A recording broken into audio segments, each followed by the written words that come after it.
ಕೆಲವೇ ಕ್ಷಣಗಳಲ್ಲಿ ನಾಗೇಂದ್ರ ಸುದ್ದಿಗೋಷ್ಠಿಯನ್ನು ನಡೆಸಲಿದ್ದಾರೆ. ಪತ್ರಿಕಾಗೋಷ್ಠಿಯನ್ನು ಮಾಡಿ ಸಂಜೆ ರಾಜೀನಾಮೆಯನ್ನು ನೀಡಲಿದ್ದಾರೆ.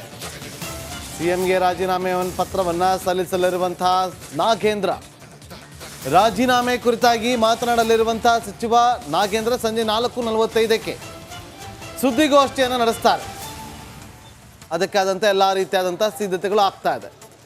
ಸಿಎಂ ಸಿದ್ದರಾಮಯ್ಯ ಅವರನ್ನ ಭೇಟಿ ಮಾಡಿ ಕೆಲ ಕಾಲ ಚರ್ಚೆಯನ್ನು ಮಾಡಿ ಹೊರಬಂದು ಮಾಧ್ಯಮಗಳಿಗೆ ಯಾವುದೇ ರೀತಿಯಾದಂಥ ಪ್ರತಿಕ್ರಿಯೆ ಕೊಡದೆ ಅಲ್ಲಿಂದ ತೆರಳಿ ಡಿ.ಕೆ ಶಿವಕುಮಾರ್ ಅವರಿಗೆ ಕರೆ ಮಾಡಿ ಹೀಗೆ ನಾನು ಸುದ್ದಿಗೋಷ್ಠಿಯನ್ನು ಮಾಡೋದಕ್ಕೆ ಸಿದ್ಧವಾಗಿದ್ದೀನಿ, ವಿಧಾನಸೌಧದ ನಾನು ಸುದ್ದಿಗೋಷ್ಠಿಯನ್ನು ಮಾಡ್ತೀನಿ ಅಂತ ಹೇಳಿ ಅವರಿಗೆ ಕರೆ ಮಾಡಿ ತಿಳಿಸಿ ಆ ಬಳಿಕ ಅವರು ಒಂದು ಸುದ್ದಿಗೋಷ್ಠಿಯನ್ನು ಕರೆದಿದ್ದಾರೆ. ಸುದ್ದಿಗೋಷ್ಠಿಯಲ್ಲಿ ಏನೆಲ್ಲ ವಿಚಾರಗಳು ಪ್ರಸ್ತಾಪ ಮಾಡಬಹುದು, ಬ್ರಹ್ಮಾಂಡ ಭ್ರಷ್ಟಾಚಾರದಲ್ಲಿ ಏನೆಲ್ಲ ಆಯಿತು ಅನ್ನೋದ್ರ ಬಗ್ಗೆ ಪ್ರಸ್ತಾಪ ಮಾಡ್ತಾರಾ ಅಥವಾ ಸರ್ಕಾರಕ್ಕಾಗಲಿ ಪಕ್ಷಕ್ಕಾಗಲಿ ಯಾವುದೇ ರೀತಿಯಾದಂಥ ಮುಜುಗರ ಆಗಬಾರ್ದು ಅನ್ನೋ ಕಾರಣಕ್ಕೋಸ್ಕರ ನೈತಿಕ ಹೊಣೆಯನ್ನು ಹೊತ್ತು ಈಗ ರಾಜೀನಾಮೆ ಕೊಡೋದಕ್ಕೆ ಸಿದ್ಧನಿದ್ದೀನಿ ಎನ್ನುವ ವಿಚಾರವನ್ನು ಪ್ರಸ್ತಾಪ ಮಾಡ್ತಾರಾ ಅನ್ನೋದು ಈಗ ಇರುವಂತ ಅಂಶ. ಇನ್ ಕೇಸ್ ಏನಾದರೂ ಇವತ್ತು ರಾಜೀನಾಮೆ ಕೊಡದೆ ಹೋದ್ರೆ ಅಧಿಕೃತವಾಗಿ ಬಹುತೇಕ ಫಿಕ್ಸ್ ಅಂತ ಹೇಳಲಾಗ್ತಿದೆ ರಾಜೀನಾಮೆ ಕೊಡೋದು. ಇನ್ ಕೇಸ್ ಇವತ್ತು ಕೊಡದೆ ಹೋದ್ರೆ ಮಾತ್ರ ಮುಜುಗರ ಡಬಲ್ ಆಗುತ್ತೆ. ಇನ್ಫ್ಯಾಕ್ಟ್ ಮುಖ್ಯಮಂತ್ರಿಗಳು ಉಪಮುಖ್ಯಮಂತ್ರಿಗಳು ಇಬ್ರು ಕೂಡ ಪರೋಕ್ಷವಾಗಿ ನಾಗೇಂದ್ರ ಅವರ ರಾಜೀನಾಮೆ ಕನ್ಫರ್ಮ್ ಅನ್ನೋದನ್ನ ಬಹಿರಂಗ ಪಡಿಸ್ತಾ ಇರೋ ಸಂದರ್ಭದಲ್ಲಿ ಇನ್ ಕೇಸ್ ಏನಾದರೂ ರಾಜೀನಾಮೆ ನೀಡುವ ನಿರ್ಧಾರದಿಂದ ಹಿಂದೆ ಸರಿದ್ರೆ ಡಬಲ್ ಟ್ರಿಪಲ್ ಮುಜುಗರ ಸಚಿವರಿಗೆ, ಸರ್ಕಾರಕ್ಕೂ ಕೂಡ ಮುಜುಗರ ಆಗುತ್ತೆ, ಪಕ್ಷಕ್ಕೂ ಕೂಡ ಮುಜುಗರ ಆಗುತ್ತೆ.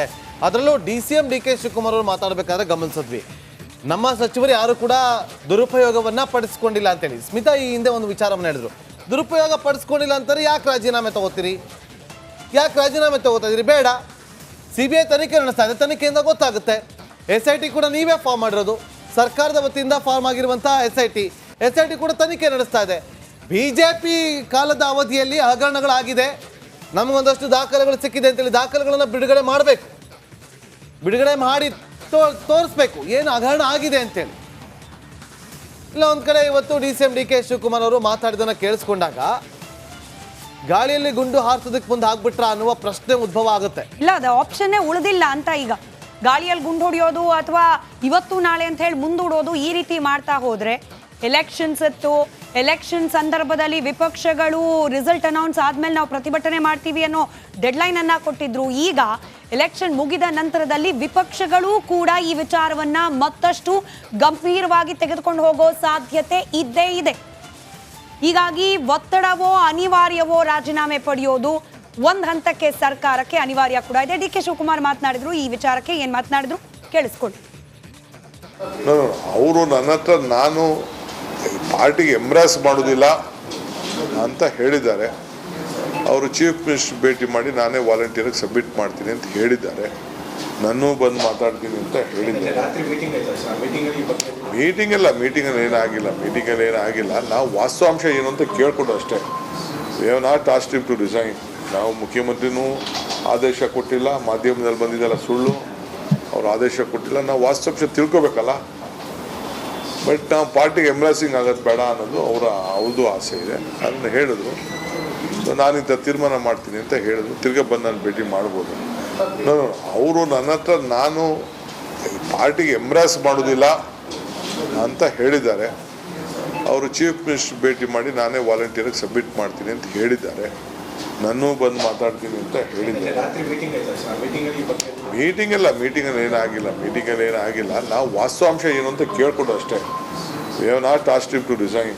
ನಾವು ಮುಖ್ಯಮಂತ್ರಿನೂ ಆದೇಶ ಕೊಟ್ಟಿಲ್ಲ, ಮಾಧ್ಯಮದಲ್ಲಿ ಬಂದಿದ್ದೆಲ್ಲ ಸುಳ್ಳು, ಅವ್ರು ಆದೇಶ ಕೊಟ್ಟಿಲ್ಲ. ನಾವು ವಾಸ್ತವಾಂಶ ತಿಳ್ಕೊಬೇಕಲ್ಲ. ಬಟ್ ನಾವು ಪಾರ್ಟಿಗೆ ಎಂಬ್ರಾಸಿಂಗ್ ಆಗೋದು ಬೇಡ ಅನ್ನೋದು ಅವ್ರದ್ದು ಆಸೆ ಇದೆ. ಅದನ್ನು ಹೇಳಿದ್ರು. ಸೊ ನಾನಿಂಥ ತೀರ್ಮಾನ ಮಾಡ್ತೀನಿ ಅಂತ ಹೇಳಿದ್ರು. ತಿರ್ಗಾ ಬಂದು ನಾನು ಭೇಟಿ ಮಾಡ್ಬೋದು. ಅವರು ನನ್ನ ಹತ್ರ ನಾನು ಪಾರ್ಟಿಗೆ ಎಂಬ್ರಾಸ್ ಮಾಡೋದಿಲ್ಲ ಅಂತ ಹೇಳಿದ್ದಾರೆ. ಅವರು ಚೀಫ್ ಮಿನಿಸ್ಟರ್ ಭೇಟಿ ಮಾಡಿ ನಾನೇ ವಾಲಂಟಿಯರ್ಗೆ ಸಬ್ಮಿಟ್ ಮಾಡ್ತೀನಿ ಅಂತ ಹೇಳಿದ್ದಾರೆ. ನನ್ನೂ ಬಂದು ಮಾತಾಡ್ತೀನಿ ಅಂತ ಹೇಳಿದ್ದಾರೆ. ಮೀಟಿಂಗಲ್ಲಿ ಏನಾಗಿಲ್ಲ. ನಾವು ವಾಸ್ತವಾಂಶ ಏನು ಅಂತ ಕೇಳ್ಕೊಂಡು ಅಷ್ಟೇ. ಹೇಳಿ ನಾಗೇಂದ್ರ. ನಾಲ್ಕೂವರೆ. Okay, good. ಮಾಡಿ. ಓಕೆ. ಎಲ್ಲಿಗೆ? ಅಲ್ಲಿಗೆ ಸಿ ಎಂ ಮನೆಗೆ ಬರ್ತೀನಿ ಬಿಡಿ. ಓಕೆ. ಅವರು ಕಾಂಗ್ರೆಸ್ ಇದು ವಿಧಾನಸೌಧದಲ್ಲಿ ಪ್ರೆಸ್ ಮೀಟ್ ಮಾಡ್ತಾರಂತೆ ನಿಮಗೆಲ್ಲ 4:15 7:15 ಸಿ ಎಂ ಮನೆಗೆ ಬರ್ತಾರೆ, ನೀವು ಬನ್ನಿ ಅಂತ ಕರೀತಾರೆ. ಹೇಳಿ ನಾಗೇಂದ್ರ. 4:15 ಓಕೆ. ಆಗಲಿ, ಗುಡ್. ಮಾಡಿ ಓಕೆ. ಎಲ್ಲಿಗೆ? ಅಲ್ಲಿಗೆ ಸಿ ಎಂ ಮನೆಗೆ ಬರ್ತೀನಿ ಬಿಡಿ. ಓಕೆ. ಅವರು ಕಾಂಗ್ರೆಸ್ ಇದು ವಿಧಾನಸೌಧದಲ್ಲಿ ಪ್ರೆಸ್ ಮೀಟ್ ಮಾಡ್ತಾರಂತೆ ನಿಮಗೆಲ್ಲ. ಮತ್ತಷ್ಟು ಮಾಹಿತಿಯನ್ನು ಕೊಡೋದಕ್ಕೆ ಈಗ ನಮ್ಮ ಪೊಲಿಟಿಕಲ್ ಬ್ಯೂರೋ ಹೆಡ್ ಆಗಿರುವಂತಹ ವಿಜಯ್ ಹಾಗೆ ನಮ್ಮ ಪೊಲಿಟಿಕಲ್ ರಿಪೋರ್ಟರ್ ಸತೀಶ್ ಲೈವ್ನಲ್ಲಿ ಜಾಯ್ನ್ ಆಗಿದ್ದಾರೆ. ವಿಜಯ್ ಬಳಿ ಹೋಗೋಣ. ವಿಜಯ್, 4:45 ಸುದ್ದಿಗೋಷ್ಠಿಯನ್ನು ಕರೆದಿದ್ದಾರೆ. ಸುದ್ದಿಗೋಷ್ಠಿಯಲ್ಲಿ ಯಾವ ವಿಚಾರಗಳನ್ನು ಪ್ರಸ್ತಾಪ ಮಾಡ್ಬೋದು ವಿಜಯ್?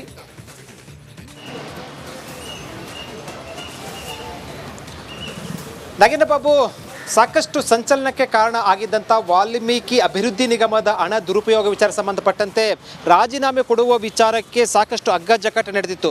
ಕಳೆದ 4-5 ದಿನಗಳಿಂದ ಮುಖ್ಯಮಂತ್ರಿ ಸಿದ್ದರಾಮಯ್ಯ ಸೂಚನೆ ಕೊಟ್ಟಿದ್ರು ಕೂಡ ಇಲ್ಲ ಒಂದು ಕಡೆ ಒಂದು ರೀತಿಯಲ್ಲಿ ಏನು ರಾಜೀನಾಮೆ ಕೊಡೋದಕ್ಕೆ ಹಿಂದೇಟನ್ನು ಆಗ್ತಾ ಇದ್ರು ಸಚಿವನಾಗಿ. ಅಂತ ಅಂತಿಮವಾಗಿ ಒತ್ತಡ ಹೆಚ್ಚಾದ ಹಿನ್ನೆಲೆಯಲ್ಲಿ ಬಿಜೆಪಿ ಇದನ್ನು ದೊಡ್ಡ ಮಟ್ಟದ ತೆಗೆದುಕೊಂಡು ಹೋಗುವಂಥ ಸಾಧ್ಯತೆ ಅಂದರೆ ತೆಗೆದುಕೊಂಡು ನಿರ್ಧಾರ ಆದ ಹಿನ್ನೆಲೆಯಲ್ಲಿ ಮುಖ್ಯಮಂತ್ರಿ ಸಿದ್ದರಾಮಯ್ಯ ಖಡಕ್ ಸೂಚನೆ ಕೊಟ್ಟರು. ಅದರ ಭಾಗವಾಗಿ ಈಗಾಗಲೇ ಕೂಡ ರಾಜೀನಾಮೆ ಪತ್ರ ಸಮೇತ ಏನು ಸಿಎಂ ಏನು ನಿವಾಸಕ್ಕೆ ಹೋಗಿ ಕೊಟ್ಟಿರುವಂಥದ್ದು. ಈಗ ಪತ್ರಿಕಾಗೋಷ್ಠಿಯಲ್ಲಿ ಬಹಳ ಪ್ರಮುಖವಾಗಿ ನಿಗಮದ ಸಂಬಂಧಪಟ್ಟಂತೆ ಆಗಿರುವಂಥ ಅವ್ಯವಹಾರ ಇದೆ, ಅದಕ್ಕೆ ಒಂದು ಸ್ಪಷ್ಟೀಕರಣ ಕೊಡುವಂಥದ್ದು.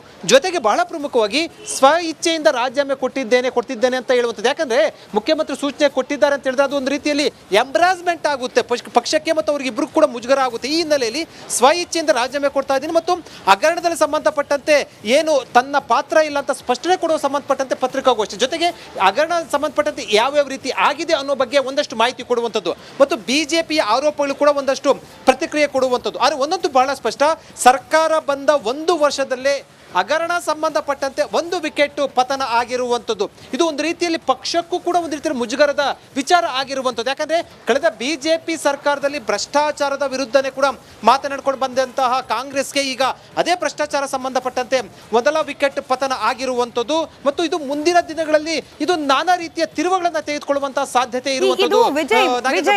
ನೋಡ್ಬೇಕು ವಿಜಯ್, ಒಂದು ಕುತೂಹಲ ಏನಂತಂದ್ರೆ ಈಗ DCMA ಬಂದ್ರು, ಪತ್ರಿಕಾಗೋಷ್ಠಿಯಲ್ಲಿ ಹೇಳಿದ್ರು ಇಲ್ಲ ನನ್ನ ಹತ್ರ ಹೇಳಿದ್ದಾರೆ ರಾಜೀನಾಮೆ ಕೊಡ್ತೀನಿ ಅಂತ ಹೇಳಾದ್ಮೇಲೂ ಕೂಡ ಈ ವಿಳಂಬ ಆಗ್ತಿರೋದು ಯಾಕೆ? ಟೈಮ್ ತೆಗೆದುಕೊಳ್ತಿರೋದು ಯಾಕೆ? ಇನ್ನೂ ಏನಾದರೂ ಕೊಡಬೇಕಾ ಬೇಡವಾ ಅನ್ನೋ ಗೊಂದಲನ, ಅಥವಾ ನಾಗೇಂದ್ರ ಅವ್ರು ರಾಜೀನಾಮೆ ಪಡ್ಕೊಳ್ಳಿಕ್ಕೇನೆ ಪಕ್ಷದ ಒಳಗೆ ಯಾರಿಗಾದ್ರೂ ಇಷ್ಟ ಇಲ್ವಾ? ಈ ಟೈಮ್ ತಗೊಳ್ತಿರೋದು ಒಂದಷ್ಟು ಕುತೂಹಲ ಜೊತೆಗೆ ಅನುಮಾನಕ್ಕೂ ಕೂಡ ಕಾರಣವಾಗ್ತಿದೆ. ವಿಜಯ್, ಎಕ್ಸಾಕ್ಟ್ಲಿ ಸ್ಮಿತಾ, ಯಾಕಂದ್ರೆ ಇದು ನಿಗಮದ ಹಣ ಎಲ್ಲ ಒಂದು ಕಡೆ ಚುನಾವಣೆಗೆ ಹೋಗಿದೆ ಅನ್ನುವಂಥದ್ದು ಬಿಜೆಪಿ ಆರೋಪ ಆಗಿರುವಂಥದ್ದು. ಒಂದು ವೇಳೆ ಅದೇ ಆರೋಪ ಸತ್ಯ ಆದರೆ ಖಂಡಿತವಾಗ್ಲೂ ಕೂಡ ಇದು ಪಕ್ಷಕ್ಕೂ ಕೂಡ ಒಂದಷ್ಟು ರೀತಿಯ ಲಿಂಕ್ ಅನ್ನ ತೆಗೆದುಕೊಳ್ಳುವಂಥದ್ದು. ಆದರೆ ಇದಕ್ಕೆ ಸಂಬಂಧಪಟ್ಟ ದಾಖಲೆ ಪುರಾವೆ ಮತ್ತು ಜೊತೆಗೆ ಸಿಬಿಐ ತನಿಖೆ ಆಗ್ತದೆ. ತನಿಖೆ ನಂತರ ಗೊತ್ತಾಗುತ್ತೆ. ಇಲ್ಲಿವರೆಗೂ ಕೂಡ ಮುಖ್ಯಮಂತ್ರಿ ಸಿದ್ದರಾಮಯ್ಯ ಸೇರಿದಂತೆ ಸರ್ಕಾರಕ್ಕೆ ಏನು ನಾಗೇಂದ್ರ ಅವರ ರಾಜೀನಾಮೆ ತೆಗೆದುಕೊಳ್ಳುವ ಸಂಬಂಧಪಟ್ಟಂತೆ ಮನಸ್ಸು ಇರಲಿಲ್ಲ. ಆದರೆ ಮತ್ತೊಂದು ಕಡೆ ಈಗಾಗಲೇ ಕೂಡ ಬಿಜೆಪಿಯ ಕೋಟಾ ಶ್ರೀನಿವಾಸ್ ಪೂಜಾರಿ ಹೇಳಿರುವಂಥದ್ದು, ನಾಗೇಂದ್ರ ಬೆದರಿಕೆಯನ್ನು ಹಾಕಿರುವಂಥದ್ದು. ನನ್ನ ರಾಜೀನಾಮೆಗೆ ಏನಾದರೂ ಕೂಡ ಕೇಳಿದ್ರೆ ನಾನು ನಿಮ್ಮ ಹೆಸರು ಹೇಳ್ತೀನಿ ಅಂತ ಬೆದರಿಕೆ ಹಾಕಿದ್ರೆ ಅಂತ ಖುದ್ದು ಬಿಜೆಪಿಯ ಏನು ಮುಖಂಡರು ಹೇಳಿರುವಂಥದ್ದು. ಅಂದ್ರೆ ಅದು ಎಲ್ಲೊಂದು ಕಡೆ ಆ ರೀತಿ ಆಗಿರಬಹುದಾ ಅನ್ನುವಂಥದ್ದು ಚರ್ಚೆಗಳು ರಾಜಕೀಯವಾಗಿ ಆಗ್ತಾ ಇರುವಂಥದ್ದು. ಈಗ ರಾಜೀನಾಮೆ ಕೊಡುವುದಂತೂ ಕೂಡ ಮತ್ತು ಕೊಟ್ಟಿರೋದು ಕೂಡ ಸತ್ಯನೇ. ಆದರೆ ರಾಜೀನಾಮೆ ಕೊಟ್ಟು ಪತ್ರಿಕಾಗೋಷ್ಠಿ ನಡೆಸಿದ್ರೆ ಬೇರೆ ರೀತಿಯ ಸಂದೇಶ ಹೋಗುತ್ತೆ. ಈ ಹಿನ್ನೆಲೆಯಲ್ಲಿ ಪತ್ರಿಕಾಗೋಷ್ಠಿ ನಡೆಸಿ ನಂತರ ರಾಜೀನಾಮೆ ಅನ್ನೋ ಒಂದು ಲೆಕ್ಕಾಚಾರಕ್ಕೆ ಬಂದಿರಬೇಕು. ಈಗಾಗಲೇ ರಾಜೀನಾಮೆ ಪತ್ರ ಸಮೇತವಾಗಿ ಮುಖ್ಯಮಂತ್ರಿ ಸಿದ್ದರಾಮಯ್ಯ ಕಾವೇರಿ ನಿವಾಸದಲ್ಲಿ ರಾಜೀನಾಮೆ ಪತ್ರವನ್ನು ಕೊಟ್ಟು ಬಂದಿರುವಂಥದ್ದು. ಈಗ ಔಪಚಾರಿಕವಾಗಿ ಅಂದರೆ ಪತ್ರಿಕಾಗೋಷ್ಠಿ ನಡೆಸಿ ಈಗ ಮುಖ್ಯಮಂತ್ರಿ ಸಿದ್ದರಾಮಯ್ಯನ ಭೇಟಿ ಮಾಡಿ ಒಂದಷ್ಟು ಚರ್ಚೆ ನಡೆಸುವಂಥದ್ದು. ಅದಕ್ಕೋಸ್ಕರ ಈ ರೀತಿ ಏನು ಒಂದು ಪ್ಲಾನ್ ಅನ್ನು ಹಾಕೊಂಡಿರುವಂಥದ್ದು. ಒಂದಂತೂ ಸತ್ಯ, ಡಿಲೇ ಆಗಿರುವಂಥದ್ದು. ಆದರೆ ಇದರ ಬಿಸಿ ಸರ್ಕಾರದ ಬುಡಕ್ಕೆ ಬರ್ತಾ ಇದೆ ಅನ್ನೋಂಥದ್ದು. ಯಾಕೆಂದ್ರೆ ಇದಕ್ಕೆ ಪೂರಕ ಒಂದು ಬೆಳವಣಿಗೆ ನಡೆದಿರುವುದು ಸ್ಮಿತಾ. ಕಳೆದ 2-3 ದಿನಗಳ ಹಿಂದೆ ಏನು ಶಾಸಕಾಂಗ ಪಕ್ಷ ಸಭೆ ಆಯಿತು. ಸಭೆಯ ನಂತರ ಹಿರಿಯ ಸಚಿವರುಗಳ ಸಭೆಯನ್ನು ನಡೆಸಿದ್ರು ಮುಖ್ಯಮಂತ್ರಿ ಸಿದ್ದರಾಮಯ್ಯ ಅವರು. ಹಿರಿಯ ಸಚಿವರು ಸುಮಾರು 10ರಿಂದ 11 ಹಿರಿಯ ಸಚಿವರು ನೇರವಾಗಿ ಮುಖ್ಯಮಂತ್ರಿಗೆ ಹೇಳಿದ್ರು, ಯಾವುದೇ ಕಾರಣಕ್ಕೂ ಕೂಡ ಸಚಿವ ಸ್ಥಾನದಿಂದ ತೆಗಿಲೇಬೇಕು. ಒಂದು ವೇಳೆ ಸಚಿವ ಸ್ಥಾನದಲ್ಲಿ ಇಟ್ಕೊಂಡ್ರೆ ಖಂಡಿತವಾಗ್ಲೂ ಕೂಡ ಸರ್ಕಾರ ನಿಮ್ಮ ಬುಡಕ್ಕೆ ಬರುತ್ತೆ ಅಂತ ನೇರವಾಗಿ ಖಡಕ್ ಆಗಿ ಹೇಳಿದ್ರು ಹಿರಿಯ ಸಚಿವರುಗಳು. ಈ ಹಿನ್ನೆಲೆಯಲ್ಲಿ ಸಿಬಿಐ ಬೇರೆ ಎಂಟ್ರಿ ಆಗಿರುವಂಥದ್ದು. ಎಲ್ಲ ಬೆಳವಣಿಗೆ ಹಿನ್ನೆಲೆಯಲ್ಲಿ ಸೂಚನೆಯ ರೈಟ್ ಸಂಪರ್ಕದಲ್ಲಿರಿ ವಿಜಯ್. ಮತ್ತಷ್ಟು ಮಾಹಿತಿಗಾಗಿ ಮತ್ತೆ ನಿಮ್ಮನ್ನ ಸಂಪರ್ಕ ಮಾಡ್ತೀವಿ.